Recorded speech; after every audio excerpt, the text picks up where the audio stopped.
I didn't hear Rex bark like that. Often, he was usually calm, even out in the woods. But that evening, he froze, started growling at this old, burned-out fire pit, just staring, like someone was sitting there. Only thing was, there was no one. I live just outside of Marble, Colorado. It's remote, somewhere between a trail town and nowhere. My cabin's not far from the Crystal River, and the woods out back connect to old hiker trails. Some of them haven't been used in decades. I'm not off-grid, but it's quiet. Only real company is my dog, Rex, a black lab mix. Smart, protective, doesn't overreact. That evening, we did what we always do around 6 p.m., took the long loop behind the cabin, about 2 miles out and back. The air was getting colder, but the skies were clear. About a mile in, just past a bend in the trail, there's this old, half-buried fire pit. Looks like someone used to camp there, maybe years ago. Ashes, some stacked stones, broken beer bottles. We've passed it a dozen times, never thought much of it. But this time, Rex stopped. He pulled the leash tight, teeth showing, growling low in his chest, and he wouldn't move. I thought maybe a raccoon, or even a bear, but I didn't see anything. Just that fire pit, still, cold, empty. The weird thing was how he was staring, like there was something crouched there, right across from us. I checked again, still nothing. I gave a tug, and we kept walking. Later that night, I was sitting in the living room. Rex was on the rug, sleeping near the wood stove. It was quiet, except for the wind. Sometime around 1:30 a.m., I woke up. No sound woke me, just this weird feeling, like something was off. I got up to check the back window, and that's when I saw it. Smoke, thin, slow smoke, drifting up from the trees behind the cabin. Not a wildfire, not chimney smoke, a small column, like from a campfire. I threw on a jacket and grabbed the flashlight. Rex was already up, pacing by the door. I took the back trail, moving quick. The smoke led me to that same fire pit. Faint orange glow, still crackling a little. No one around, no tracks. Nothing. And right next to it, there was something else. An old metal cup, blackened by heat. It hadn't been there earlier. I would have seen it. I stood there a minute, flashlight shaking. It felt like I was being watched. I went back inside, locked the doors, didn't sleep. The next morning, I walked the trail again in the daylight. The fire pit was cold, ashes undisturbed, no cup. Later that week, I asked around town, mostly hikers and old-timers at the diner. One guy leaned over and asked, "You ever hear of the vanishing?" He told me that back in the early 90s, a solo hiker went missing near those woods. They never found him, but every couple of years, someone reports seeing smoke out there. Same spot, only it disappears before anyone gets close. I tried to laugh it off, told myself someone else had used the trail, maybe just wandered off after, but it kept happening. Every 2 or 3 weeks, Rex would start barking again, same time, always around 1:30 a.m. Sometimes I'd get up and see nothing. Other times, there'd be a thin line of smoke rising behind the trees, and once, just once, I saw someone crouched by the fire, not moving, not tending to it, just still. I turned the flashlight on, but by the time the beam hit the fire pit, they were gone. I stopped walking that trail at night. I keep the back curtains closed now. But Rex? He still sits by the door, around 1:30, like he's waiting for someone. I keep telling myself the smoke's just wind, or fog, or leftover ash. But last week, someone left a single footprint outside the back door. It wasn't mine, and it wasn't Rex's.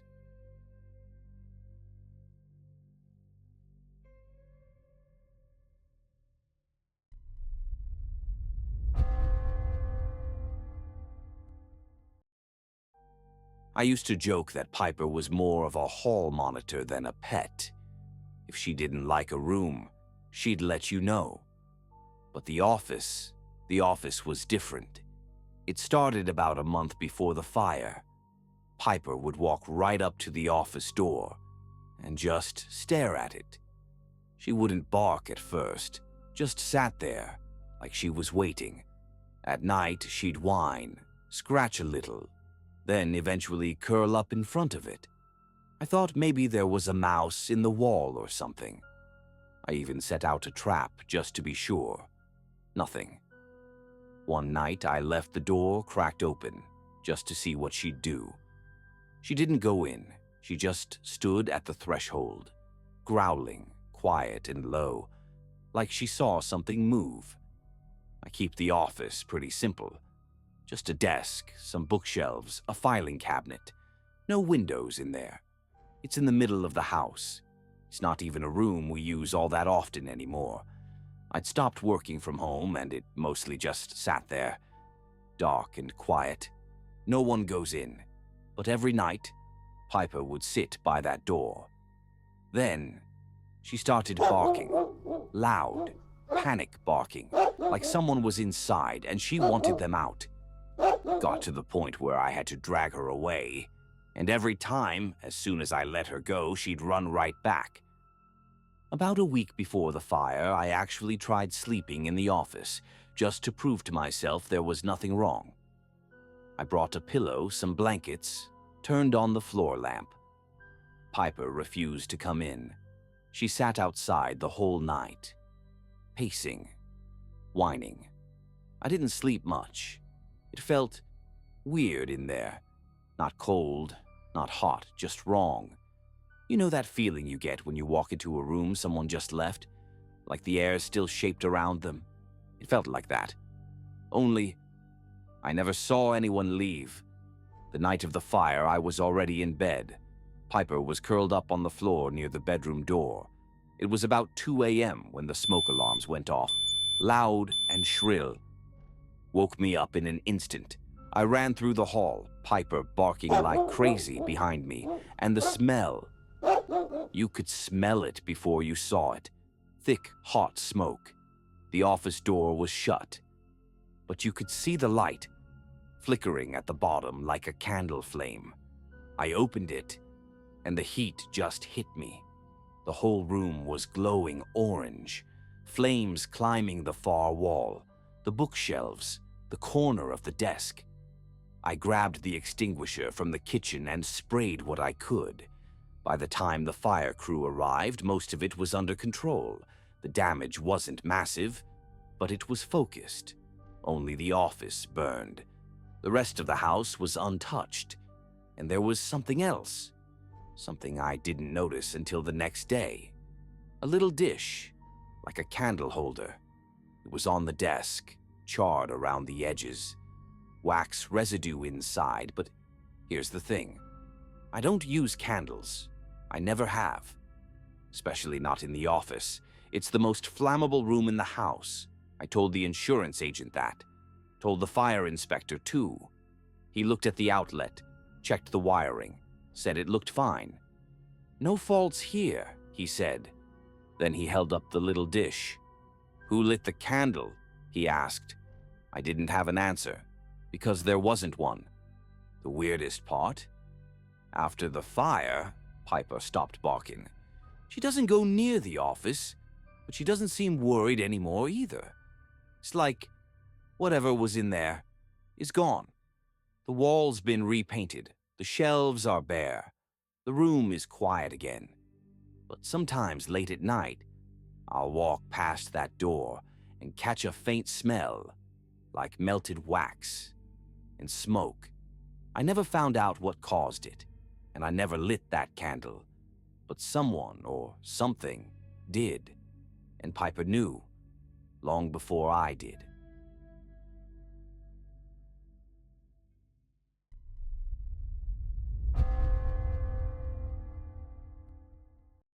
It started with my dog, whining at the crib, not barking, not growling, just this soft, heartbreaking sound.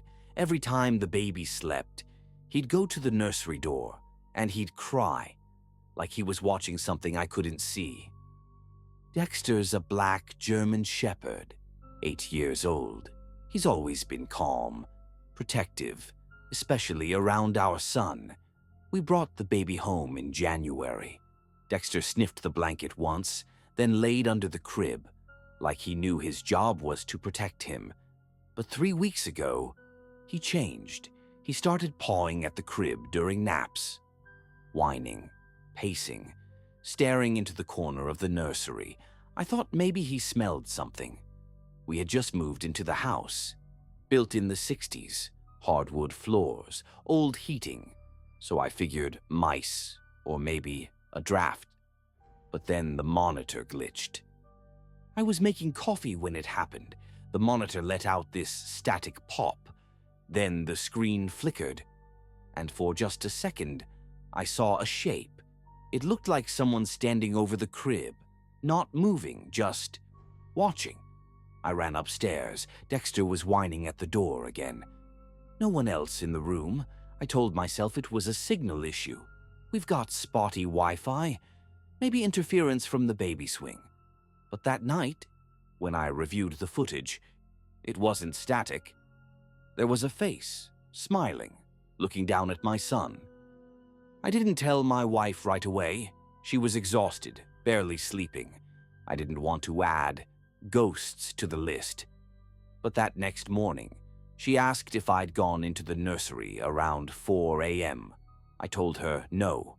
She looked pale and said she heard a woman humming. I checked the footage again. The monitor had cut out from 3:58 to 4:06 a.m. Nothing recorded, just black screen. Dexter? He wouldn't leave the nursery. He slept there the entire night, head facing the crib. Every time I walked by, his ears perked, and when I looked in, he'd whine, just softly, like he was worried for the baby. That weekend, I did a full check of the room. Walls, floorboards, windows, no drafts, no wiring near the crib, nothing that could cause whatever we were seeing. But I found something. In the far corner of the closet, tucked behind an old panel, there was a small wooden box. Inside, a photo. Black and white. A woman holding a baby in what looked like the same nursery. Same layout, same window. On the back, someone had written in cursive, Eleanor. 6 months old, 1957, I showed my wife. She just stared at the photo. She said the woman looked exactly like what she saw in the monitor.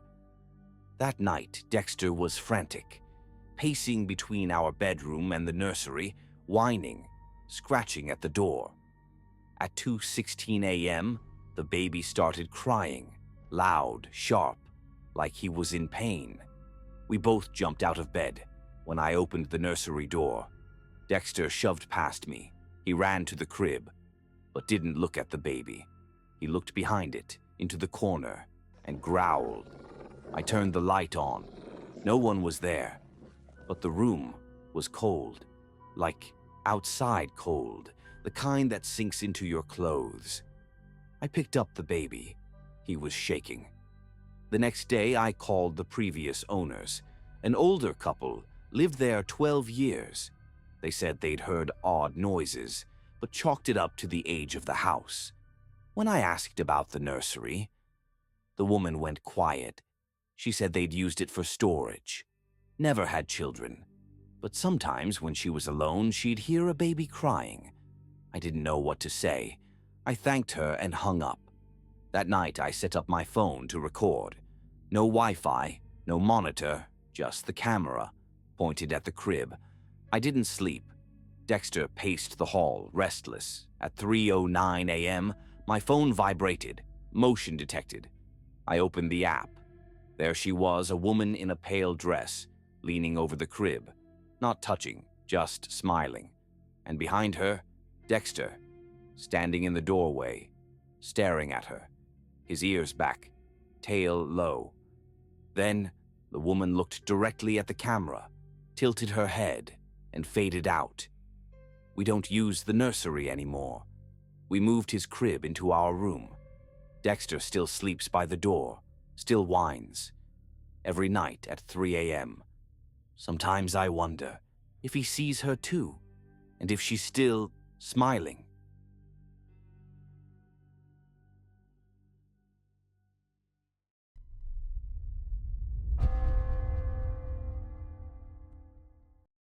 It happened the second night. We were eating dinner on the back porch when a dog just walked out of the woods, just walked into the backyard like he belonged there. Tail up, tongue out, friendly. We laughed, called him over. But our dog, Sunny, she growled, then ran inside the cabin. It was a weekend trip. Just the three of us, me, Josh, and Sarah. We rented this old A-frame Airbnb up in Montana, right near Glacier. No neighbors, no signal, just forest all around. We brought Sunny, our 3-year-old golden retriever. She's been with us since she was a puppy, super social, gentle, loves people, loves dogs even more. The first night was great, bonfire, music, stars. Second night, we grilled out back just burgers and beers. That's when the dog appeared. He came trotting through the trees like he knew us.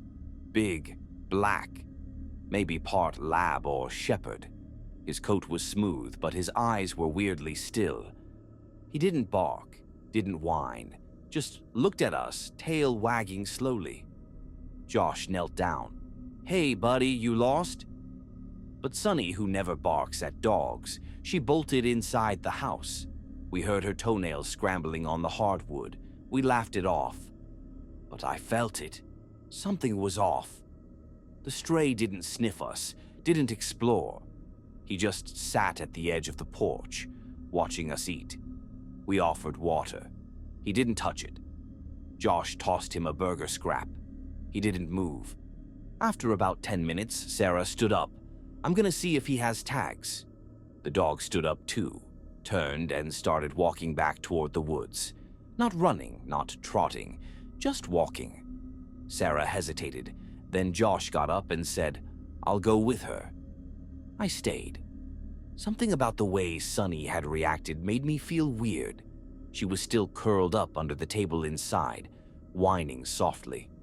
I watched them disappear into the trees. No flashlight, just the fading blue of dusk.